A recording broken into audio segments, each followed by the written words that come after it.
Welcome to Concussion Talk Podcast. I'm Nick Mercer. This is day 23 of my big trip across Canada.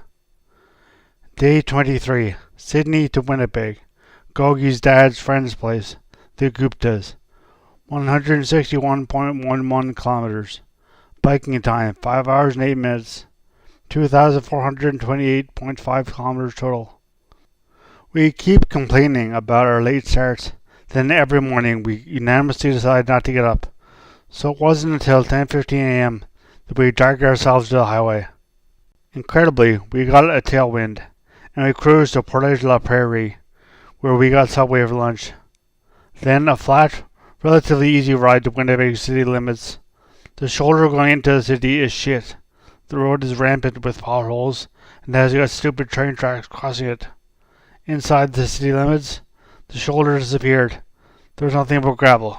Needless to say, the roads did a number on my bike. I'm taking it to a cycle shop tomorrow to get new spokes, but after some of those strange crossings, I may need to get a new back rim. We made it to Gogi's dad's friend's place. It's awesome being taken in by strangers, but now cook fantastic meals, let me sleep somewhere comfortable, and let me relax and sit on their couches. It was a great pace today, and I see no reason we can't keep this up into Ontario. We got an email from Courtney today. She just finished her Vancouver to Ottawa bike trip with a few friends, and she gave us a warning about the roads in Northern Ontario. Speaking of roads, this is the end of the road for Gogi. It's been a great 3 weeks, and hopefully he'll head to Barrie or Kingston when we pass through in a few weeks. I think he'll leave to be finished, but already knows he's going to miss it. I can't imagine being finished now.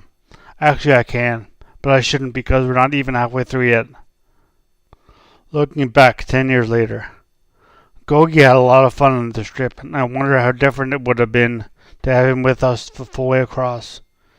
He knew he'd be going to med school in the fall, so he wanted to spend time in the summer with family. He let me see, or at least hear him read, his journal, and it's like he was already preparing to write like a doctor. It's more descriptive than Kinger's or mine, and even his cadence while reading it is like that of a doctor. Of course, he is now a doctor, so that may have something to do with it. Thank you all for listening.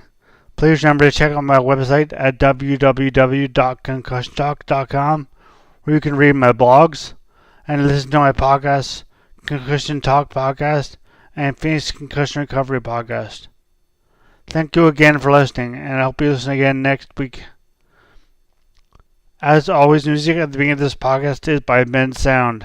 www.bensound.com.